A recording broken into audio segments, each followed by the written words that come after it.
Hola, buenas noches y mucha atención que una jueza revivió las 16 curules de paz para las víctimas. De esta forma se abre un nuevo capítulo en este polémico tema. Por ahora el gobierno confirma que el presidente del Senado, Efraín Cepeda, deberá enviar de manera inmediata al presidente Santos el texto del acto legislativo que crea las curules especiales para la paz con el fin de que sea promulgado. Se espera que esta decisión abra un nuevo debate jurídico en el Congreso. Esto lo que representa en plata blanca es que teníamos la razón cuando señalábamos que el proyecto de reforma constitucional había sido aprobado en el Senado de la República. Una juez, amparando el derecho fundamental de las víctimas a ser elegidos, está señalándole, ordenándole al presidente del Senado que remita la reforma constitucional a la Presidencia de la República para que se proceda a su promulgación.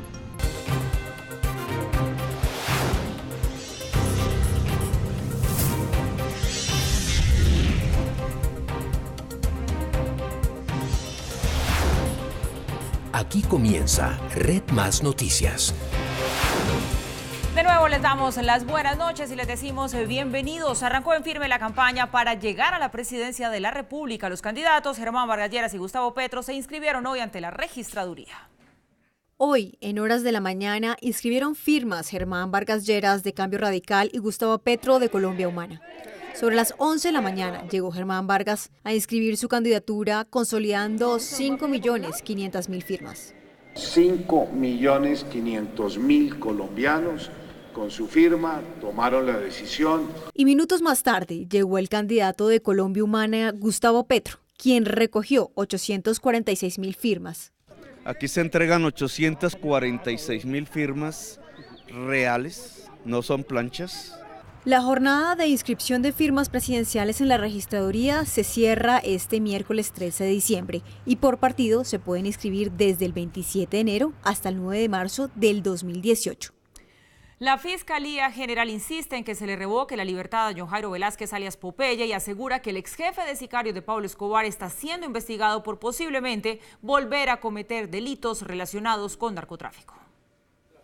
Según la Fiscalía, alias Popeye se había reunido en varias ocasiones con el narcotraficante alias Tom, capturado recientemente, sin informar a las autoridades de su paradero. Y él está reunido con una persona que ya lo dije, de igual manera que públicamente se sabe que era requerido por las autoridades, lo hace incurrir posiblemente en una acción administrativa que ello le permite a la Fiscalía solicitarle esa revocatoria de la libertad condicional. Una de las hipótesis es que Popeye, Tom y las otras personas con las que se ha visto últimamente el lugarteniente de Pablo Escobar podría ser que están planeando la creación de un nuevo cartel del narcotráfico. Teniendo en cuenta su prontuario, de dónde viene, qué hacía él anteriormente, pues posiblemente estaría nuevamente tratando de convocar estas organizaciones delincuenciales para tomar control en la ciudad de Medellín. La Procuraduría respaldó la acción de la Fiscalía en el sentido de que alias Popeye debe ser enviado a prisión nuevamente. Aquí hay un incumplimiento a las obligaciones de una persona que quedó de alguna manera en libertad,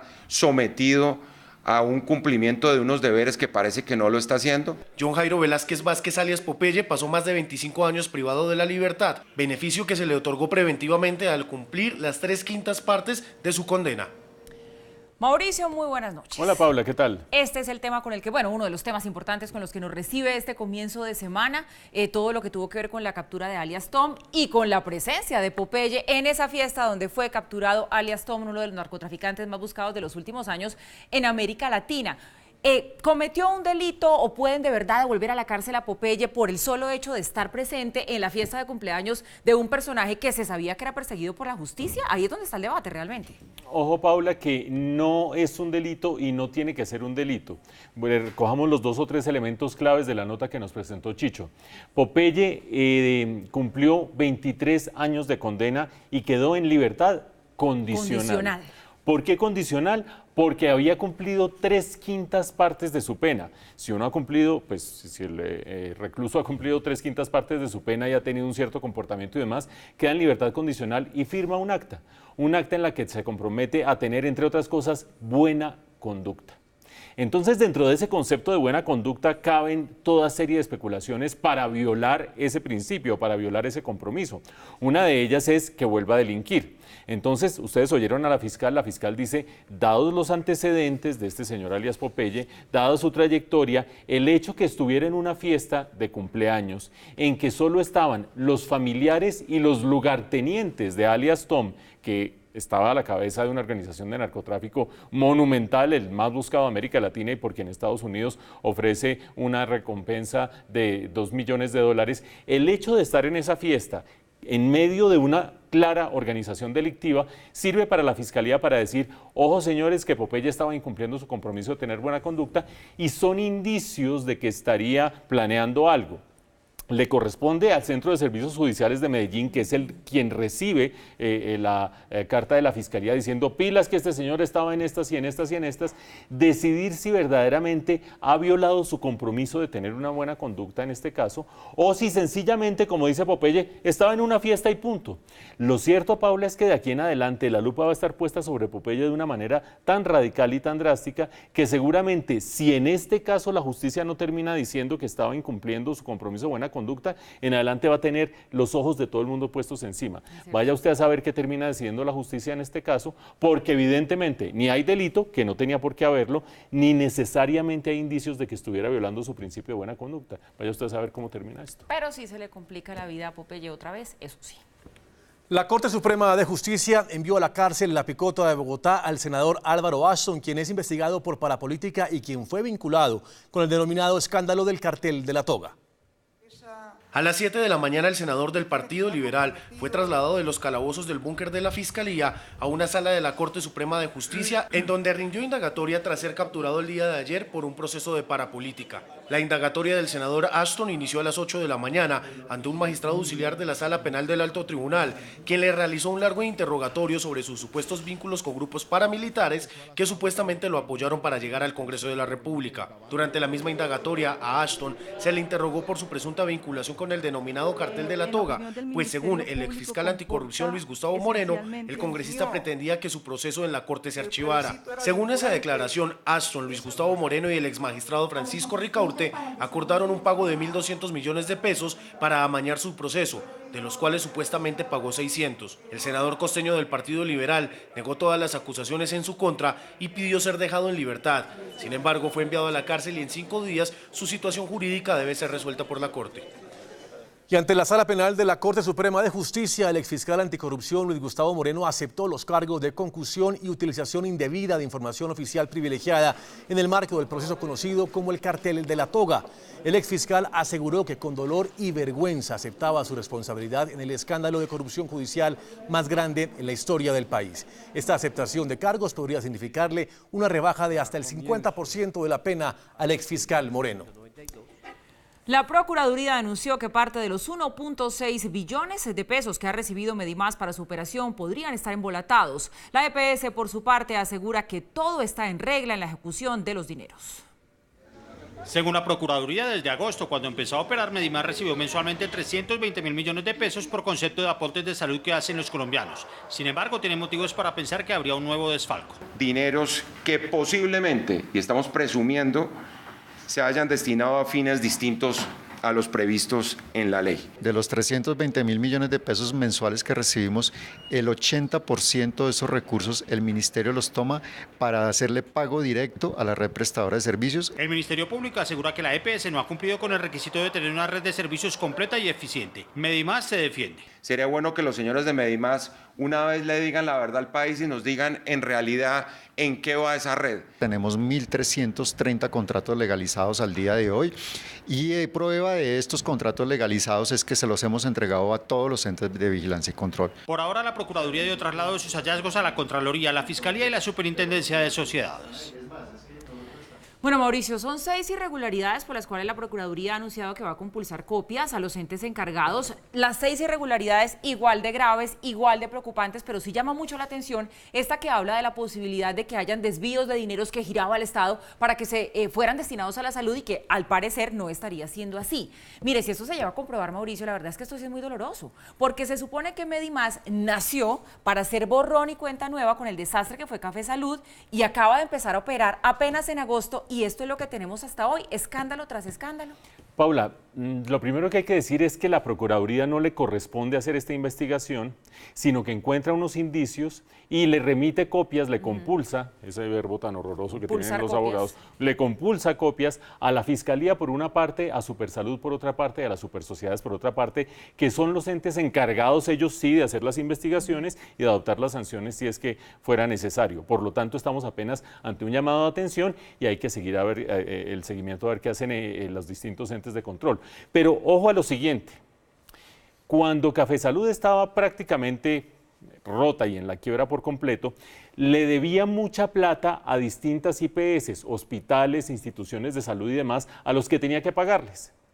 Cuando se vende Café Salud, el consorcio que termina comprando Café Salud tiene como socios varios de sus acreedores. Es decir, esos mismos hospitales son hoy en día propietarios de Café Salud, propietarios de Medimás, que compró a Café Salud.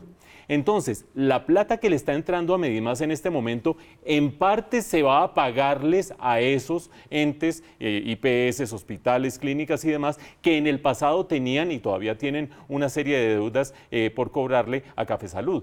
Por lo tanto, cuando el presidente de Medimás dice el Ministerio de Salud se encarga de coger esa unidad de pago por capitación, que no es nada distinto que esos 320.000 millones de dólares mensuales, y se los paga directamente a los hospitales, de alguna manera lo que está haciendo es pagando deudas atrasadas que antes no estaba pudiendo cobrar la red de hospitales y clínicas.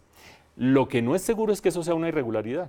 Es decir, eso es lo que tendrán que demostrar la Superintendencia de Salud y la Fiscalía. Si efectivamente cuando se recibe esa plata y se le paga a hospitales que antes no se les pagaba, se está cometiendo una irregularidad. Porque lo que sí es cierto es que esos mismos hospitales, de alguna manera, compraron Café Salud a crédito y dijeron, cuando esto empieza a funcionar y empieza a entrar plata, nos empiezan a pagar lo que nunca nos habían pagado. Casi que esa era la lógica, una de las lógicas subyacentes a esa compra. Y ahora lo que está llamando la atención la Procuraduría es que esa lógica parece estarse dando en la práctica y tendrán que determinar tanto la Fiscalía como Supersalud si es una práctica irregular o si es como sencillamente estaba planeado la compra de Café Salud, que entre plata y finalmente nos paguen a hospitales y clínicas que fueron los que lo compraron. Pues ojalá, Mauricio, al final nos demos cuenta de que todo está claro, como usted lo está explicando, que la investigación será la encargada de establecerlo, porque es que estamos hablando de la salud de los colombianos y con eso no se puede jugar más. Así es. Colombia está libre de fiebre aftosa, así lo confirmó el presidente Santos, quien también ordenó reforzar la seguridad en la frontera con Venezuela para evitar que pase el contrabando desde el vecino país. La Organización Mundial de Sanidad Animal otorgó una vez más a Colombia su estatus como país libre de aftosa con vacunación, un estatus que estaba en veremos de manera temporal 5 meses después del primer brote de fiebre aftosa en el país tras 8 años. Para evitar nuevos brotes y focos, el gobierno reforzará la seguridad de la zona fronteriza con Venezuela, ya que aún existe el riesgo con el ganado de contrabando. Para que refuercen los controles en la frontera y evitemos por todos los medios posibles a que aparezca nuevamente aftosa en Colombia. Desde que la aftosa reapareció a mediados de este año, más de 3.000 cabezas de ganado fueron sacrificadas, por lo que también se intensificaron los controles internos. Vamos a seguir haciendo controles para que ningún riesgo vuelva a aparecer y por eso tenemos que redoblar los esfuerzos. Es la forma correcta de hacerlo, es reforzar sobre lo ya reforzado. Mantener al país libre de aftosa ha sido uno de los principales objetivos de los ganaderos. Y como estamos viendo, aunque el país se recupera su certificado que lo acredita como libre de fiebre aftosa, según la Organización Mundial de Sanidad Animal, las alarmas permanecen encendidas por el contrabando, principalmente el que viene desde Venezuela. Luego de haberse descubierto unos brotes de aftosa, el país vuelve a recibir el certificado que lo acredita como libre del virus.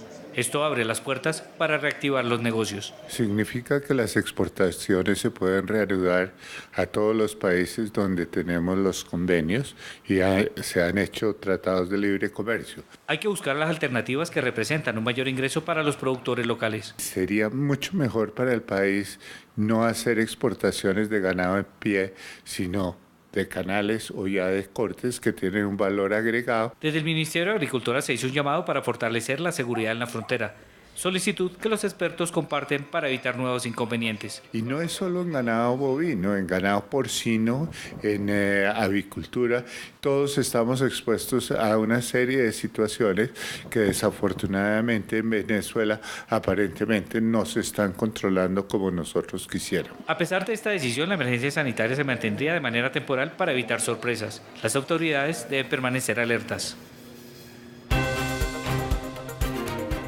Y volvemos con noticias políticas porque los diferentes partidos presentaron sus candidatos al Congreso. Álvaro Uribe, Roy Barreras, Antanas Mockus, Miguel Gómez, Rodrigo Lara y Jorge Enrique Robledo encabezan las listas y como caso insólito, los familiares de Musa Besaile y del Ñoño Elías, detenidos por corrupción, buscan heredar los votos del partido de la U. En el último día de inscripción de firmas al Congreso de la República, las distintas colectividades mostraron sus cartas para la contienda electoral del próximo año. Del Partido Liberal, Mauricio Gómez Amín, primero al Senado. Juan Carlos Lozada, primero a la Cámara en Bogotá. Partido de la U, Roy Barreras, primero al Senado y Gina Potes, de la Cámara en Bogotá. Centro Democrático, Álvaro Uribe, primero al Senado y Eduardo Rodríguez, de la Cámara. Polo Democrático, Jorge Robledo, primero al Senado. Germán Navas, primero a la Cámara. Partido Conservador, Miguel Gómez Martínez, primero al Senado. Juan Carlos Wills, de la Cámara. Alianza Verde, Antanas Mockus, número 1 al Senado. Inti Asprilla, número 1 de la Cámara. Cambio Radical, Senado Rodrigo Lara y Cámara Ángela Patricia Sánchez. Lista de la Decencia de Petro y Clara López, Gustavo Bolívar, número 1 al Senado y María José Pizarro, número 1 a la Cámara. Los delfines políticos están encabezados por Horacio José Serpa, quien reemplazaría a su padre, Horacio Serpa. También el hijo de Francisco Santos, Gabriel Santos, quien aspira a la Cámara de Representantes. Y para cerrar, llama la atención algunos que buscan heredar los votos en el partido de la U, por el lado del senador John Besaile, familiar de Musa Besaile, y para la Cámara Julio Elías, familiar del Ñoño Elías. Bueno, hablemos de esta noticia, Mauricio, porque varios anuncios conoció hoy el país por cuenta de la inscripción de las listas al Congreso que tuvieron lugar en esta jornada de hoy, que ya está terminando. Decisiones estratégicas, porque la verdad esto para los partidos políticos es un movimiento bien importante, porque dependiendo después de quienes resulten elegidos, se miden las fuerzas ya al momento de gobernar. ¿Qué sorpresas le parece que hay? ¿Qué le parece que se veía venir? ¿Qué le parece que promete? ¿Qué le parece que no? Mira, Paula, hace un año cuando empezaron los líos de Odebrecht y se empezó a conocer en el país toda esta cantidad de escándalos que estaban vinculando a distintos congresistas y demás, que además estaban siendo vinculados por distintos casos, robarse la salud en distintos departamentos y demás, todo el mundo pensaba, se va a revolucionar la política electoral en el Congreso. Que se va el Ñoño Elías para la cárcel, que se va Musa Besaile para la cárcel, que no sé quién también queda suspendido, etcétera, etcétera, etcétera. Todo el mundo dijo, aquí cambió todo. Que se aproxima una reforma política, que hay nuevos movimientos políticos, aquí cambió todo. Nada. Va uno a mirar y son exactamente los mismos con las mismas, salvo dos sorpresitas que no creo que vayan a cambiar mucho el panorama. Ustedes se ponen a mirar y el Partido Liberal, la única novedad que tiene es que ya se retira Horacio Serpa, que además estaba en condiciones ya de retirarse por su edad y por su dignidad y demás, y entra un nuevo político costeño a liderar, Mauricio Gómez, a liderar las listas por el Senado del Partido Liberal. De resto, absolutamente ningún cambio. En el Partido Conservador, la gran novedad es que la cabeza de lista del Senado es Miguel Gómez, que antes había sido representante a la Cámara por parte del Partido Conservador. De resto, nada. Ustedes se ponen a mirar el partido de la U. La gran novedad no es que Roy Barreras esté nuevamente liderando la lista de Senado, pues que qué novedad hay allí, sino que los familiares del Ñoño Elías y Musa Besaile están metidos en la lista. Fantástico, otra vez los mismos con las mismas. Las tres novedades interesantes, unas más interesantes que otras son, en Cambio Radical, Carlos Fernando Galán, que aparentemente iba a ser cabeza de lista del Senado, dijo, yo no voy a ser cabeza de lista del Senado y no me presento porque no estoy de acuerdo con los mecanismos de selección de esa lista. Una vez más, Carlos Fernando Galán, que es un político muy aprestigiado, termina separándose de los métodos de Cambio Radical. Vaya usted a saber si eso le va a doler o no a Cambio Radical, porque en su lugar quedó Rodrigo Lara. Segunda sorpresa interesante, el Centro Democrático, que había trabajado siempre con listas cerradas. ¿Qué quiere decir eso? Que la gente vota por Centro Democrático y que salgan los que salgan de acuerdo con los votos, es decir, todos chupándole rueda a el expresidente Uribe. Ahora se va con lista abierta, es decir, que fulano, mengano y perencejo tienen que salir calle a calle, esquina a esquina a buscar sus propios votos, y ahí el cantado va a ser distinto. Ahí van a ser mucho más difícil que se vayan colinchados del líder que pedalea más que todos los demás. Pero la verdadera sorpresa está en el Partido Verde, Paula, porque Antanas Mockus nadie pensaba que se volviera a lanzar. Y eso yo creo que es una muy buena noticia para la gente que todavía guarda los recuerdos de la revolución que representó Antanas Mockus en términos de lucha contra la corrupción, la ola verde que tanto entusiasmo generó el año 2010, y visto con cierta reserva por la gente que dice, de todas maneras, ya no es el mismo Antanas Mockus de hace 7 años o de hace 8 años, y además tiene la enfermedad de Parkinson que está de todas maneras acompañándola. No se olviden que el neurólogo Antanas Mockus ha dicho, no le reduce para nada las capacidades intelectuales, pero la gente que lo ve hablando en público y que lo ve actuando en público, en todo caso se da cuenta que no es el mismo político de hace 8 años. Y el último dato, Jorge Enrique Robledo echa la coalición y el acuerdo entre Fajardo, Claudia López y Jorge Enrique Robledo vuelve a liderar la lista del Polo Democrático. Por lo tanto, poquiticos cambios, Paula. Sí. Esto va a seguir siendo más o menos la misma cosa. Pues buen balance, tiene usted razón, pocos cambios, pero es increíble lo de los ñoños ahí, en cuerpo ajeno, pero ahí. La policía de Bogotá descubrió que el padre del niño de 7 años asesinado en Bosa está involucrado en la muerte del hermano del sicario. Ambos fueron conducidos a la cárcel. Este crimen, recordemos, estremeció a Bogotá hace 2 meses. Con videos de cámaras de seguridad y testimonios, la SIJI logró probar que Fabián Moreno, el padre de Dylan, el niño asesinado en Bosa, había participado en la muerte del hermano de Cristian, el sicario, que disparó en varias oportunidades contra el menor de edad. Se logra establecer que al parecer se trataba de un ajuste de cuentas, una venganza que tenía o que había prometido hacer Cristian en contra del padre del menor. Cristian fue capturado la semana pasada cuando se escondía en un predio de Usme. El padre de la víctima tenía antecedentes judiciales y hacía pocos días había salido de la cárcel. Este sujeto, Ale Fabián, estaba relacionado ya con algunos antecedentes de tema de microtráfico en el sector de Bosa San Bernardino. En lo corrido del año, las autoridades han capturado a 569 personas por homicidio y se han desarticulado 12 bandas. Ciudad Bolívar sigue siendo la localidad donde más niños son asesinados en hechos de violencia. Y a raíz de la importancia del partido se decretó ley seca en los alrededores del estadio Nemesio Camacho El Campín, tanto el miércoles como el domingo, todo pensando en la seguridad del clásico, que es vital.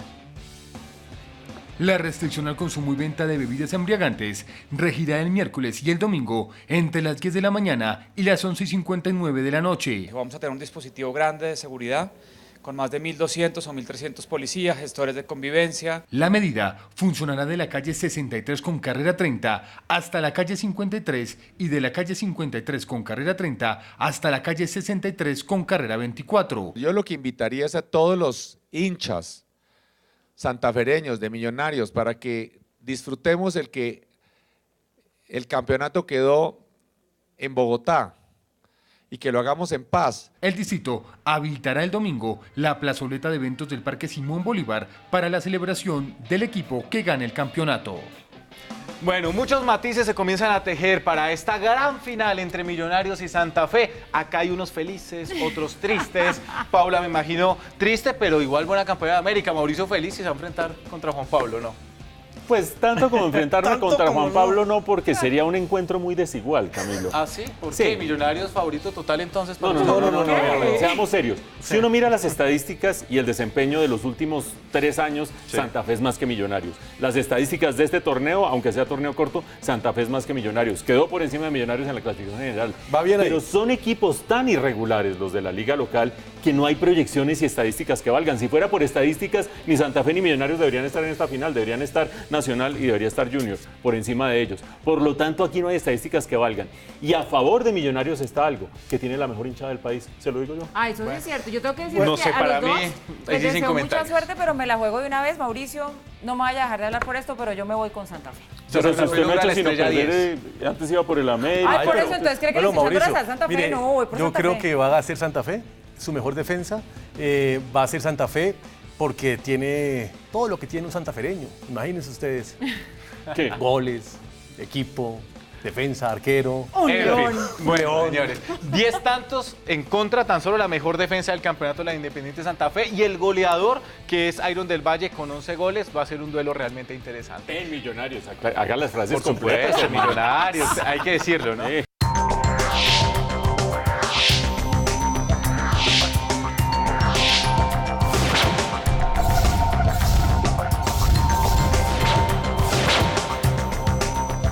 En la información internacional, un nuevo atentado terrorista desató el pánico en Nueva York. El artefacto explosivo, por suerte, no detonó como debía. El autor del ataque, que resultó levemente herido, está bajo la custodia de la policía.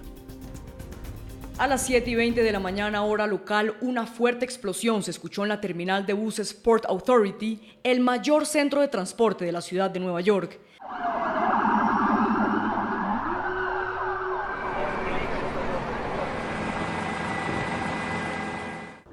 Las unidades del FBI que respondieron a la explosión encontraron un hombre herido de 27 años de edad. Lo hemos identificado como Akayet Ullah. Tiene quemaduras y heridas en su cuerpo. La investigación preliminar de los hechos indican que este hombre llevaba un artefacto explosivo improvisado adherido a su cuerpo. Según investigaciones, Akayet Ullah, proveniente de Bangladesh, efectuó este atentado en nombre del autodenominado Estado Islámico. Atentado que, por suerte, tuvo fallas a la hora de su ejecución, pues el chaleco explosivo que llevaba puesto y adherido con velcro y cinta no explotó. Quiero ser claro, esto fue un intento de ataque terrorista. Gracias a Dios, el perpetrador no logró su cometido. El ataque dejó 3 heridos, quienes fueron remitidos al hospital más cercano, pues manifestaban aturdimiento en los oídos y dolor de cabeza. Tras el ataque, más de 10 estaciones de metro estuvieron cerradas por precaución, las cuales horas más tarde fueron puestas nuevamente en funcionamiento. El oficialismo venezolano ganó 293 de las 335 alcaldías en las elecciones municipales celebradas este fin de semana en este país. Entre tanto, el Departamento de Estado norteamericano señaló al presidente Nicolás Maduro de querer consolidar su dictadura autoritaria con la amenaza de prohibir que los opositores participen en las elecciones del año próximo. Por su parte, el canciller venezolano Jorge Arreaza calificó de ridículas las declaraciones provenientes de Washington. El presidente ruso Vladimir Putin ordenó hoy a las fuerzas rusas en Siria que comiencen a retirarse. Putin aseguró que después de una campaña militar de 2 años, Moscú y Damasco habían logrado su misión de destruir el autodenominado Estado Islámico. Rusia comenzó sus ataques aéreos en Siria en septiembre de 2015, en su mayor intervención en décadas en Oriente Medio, inclinando la balanza del conflicto a favor del presidente Bashar al-Assad y aumentando la influencia de Moscú en la región. Bueno, lo que también está realmente interesante son justamente los premios Altius que se están llevando en el Teatro Colón. Allá se encuentra nuestro compañero Andrés Páez, que está de gala, está de ceremonia, lo que está organizando Coldeportes, también el Comité Olímpico Colombiano y claro. Hola Andrés, muy buenas noches.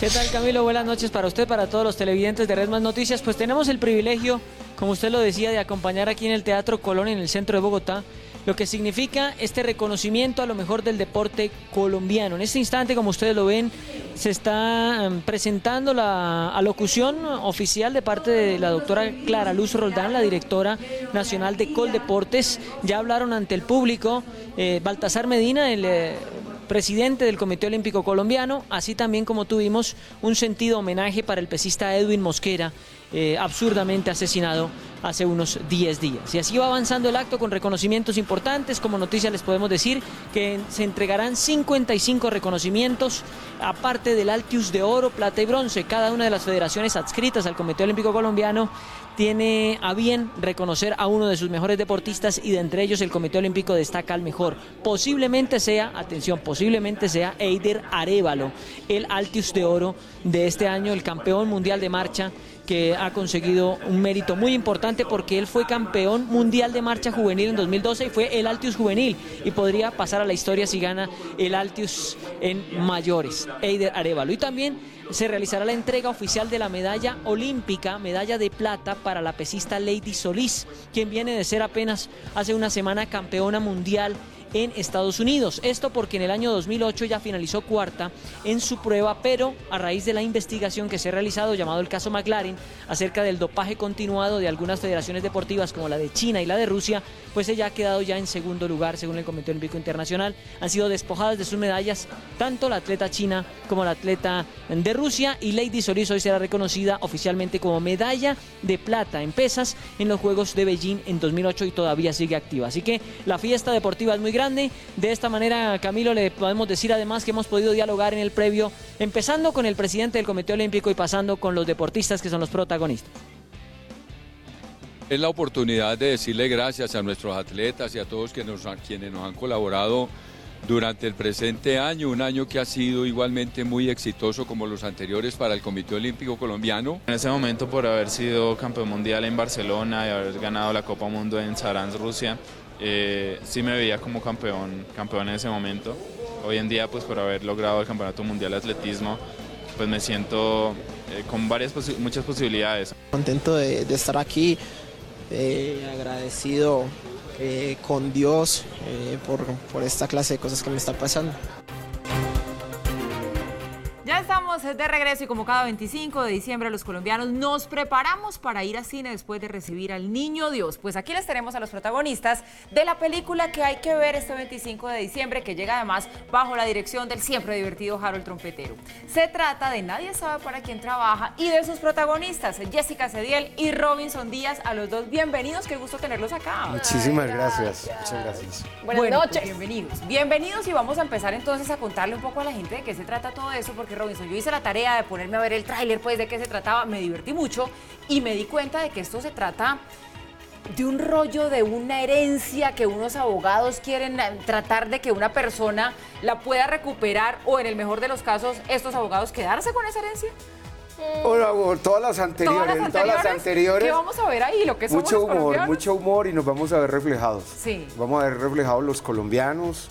En una comedia llena de situaciones, una comedia inteligente, en una comedia que lo que busca es primero hacer reírnos del ser nacional, sí, porque es un tratado sobre la corrupción pero a escala baja, ¿sí? Y divertir al espectador fundamentalmente, y yo creo que va a ser la comedia del desenguayabe. Ese es un chévere. Jessica, los colombianos estamos acostumbrados a que la comedia del 25 es la que reúne la chabacanería, el traguito y la hembrita. ¿Esto va por la misma ruta o aquí hay otros ingredientes, otra fusión? Hay eso y más. Definitivamente es una película que tiene de todo, como lo decía Robinson. Se van a reír, se van a identificar, tanto las mujeres, por ejemplo, con el personaje de Antonia, como muchos abogados tinterillos Antonia que están por fuera. No, y déjame decirte, no solo la hembrita, es la única hembra, porque de hecho durante todo el rodaje soy la única niña que está en compañía de todos estos niños. Soy bendita entre los hombres, entonces realmente sí, tiene puntos de giro bastante interesantes. Tiene una fotografía divina, la historia, el guión, el elenco, la dirección, o sea, todo. Es una película que tiene calidad AAA, lo podemos decir con sello, sí, con garantía de eso, y obviamente la invitación es para que la disfruten. Mañana vamos a hacer la premier, pues, en Atlantis. A las 7 de la noche vamos a estar, entonces la gente que quiera arrimar. ¿Qué tiene Antonia de Jessica y Jessica de Antonia? Bueno, pues se complementan un poco, obviamente, si no, pues no lo hubiera hecho. No, pero quitémoslo de la hembrita, porque de hecho no me van a ver tan hembrita, me van a ver diferente, acostumbrados a otra cosa. Con una pinta de seriedad ahí, claro, no, y yo soy seria, ¿cómo así? No, no estoy diciendo que no lo sea, sino que ellos están esperando que usted salga vestido de baño y eso. Ese es el problema, ese es el problema. Eso no va a pasar. No es en vestido de baño, es en ropa interiormente. ¿Verdad? No, pero sí, la verdad, yo a Antonia la quiero mucho, la respeto mucho. Hay cosas que compartimos, como por ejemplo, que es una mujer echada para adelante, es súper trabajadora, su prioridad es su familia, su hijo, su mamá, porque es mamá soltera y es una niña muy pila. Y sabe también hacer sus alianzas, ¿no? Algo que no comparto de ella, a mi modo de ver, es arribista. Algo que yo lejos, nunca jamás en la vida, porque lo detesto. Entonces, obviamente, pues te prestas para el personaje, lo entiendes, lo aceptas, lo quieres, lo respetas y lo ejecutas. Pero en ese punto sí somos súper distantes. O sea, yo como que hago las cosas de corazón y no hago nada por dinero. Robinson, yo me acuerdo hace muchos años, soy fanático de los deportes y del fútbol, cuando hiciste la con Enrique Carriazo, que era cómica, La Pena Máxima, que era buenísima. Vamos a ver algo similar en cuanto a ese humor, en cuanto a lo cómico. Sí, hermano. Vamos a ver una comedia, repito, de situaciones muy bien estructurada en el guión, muy bien amarrada, con puntos de giro y repito, la comedia como género habla de nuestros vicios, de nuestros pecados. Así lo concibió Aristóteles desde hace mucho tiempo. Esta reúne todo eso y reúne, o sea, vas a ver la fauna que pasa por la Avenida Jiménez, con la carrera séptima, se metían la gente a cuadro y eso, Trompetero, que es magnífico director, los agarraba. Nos mezclábamos con todo. Además hicimos una película en 13 días, en la calle, con las condiciones más siempre a favor, todo lo aprovechamos. Entonces, la gente se va a divertir porque esos personajes que están en la real people, la gente se van a ver reflejados. El señor de los tintos, la señora que vende las empanadas, toda gente va a estar haciendo un rol y participando de la trama. Entonces va a ser una película, es una película muy integrada socialmente, no es excluyente. Entonces te ríes cuando yo arranqué, o sea, la película arranca con el payaso que dice almuerzo a 9.000, métase la mano al tril. O sea, ¿quién no ha visto eso? ¿Quién no ha visto eso en Bogotá? Así arranca la película. El ejecutivo. Corrientazo. O sea, ¿quién no ha visto eso? Oye, esta pregunta es para los dos. Es raro oír a Paula diciendo que la película que hay que ver el 25 de diciembre es la de Trompetero, porque el rey del 25 de diciembre siempre ha sido Dago. Sí. Y Dago va a estrenar al mismo tiempo El Paseo de Teresa. Y yo les quiero preguntar a ustedes que en televisión o en cine, por lo menos Robinson en televisión, no sé si Jessica también en televisión o en cine, han estado trabajando en producciones de los dos. Dago. ¿Cuál es la diferencia central entre Dago y Trompetero? Pues primero que todo yo le debo muchas cosas a Dago y lo respeto y lo quiero mucho, ha sido nuestro maestro, tenemos carreras muy similares y es un tipo que ha hecho, así sea muy controversial, ha hecho muchas cosas por el cine, de hecho las películas que ha hecho son las más taquilleras de toda la historia del país. La película del 25 de diciembre en esta ocasión, pues ¿cómo estará el cine nacional? Y eso gracias al ministerio entramos a competir en Sana Lid.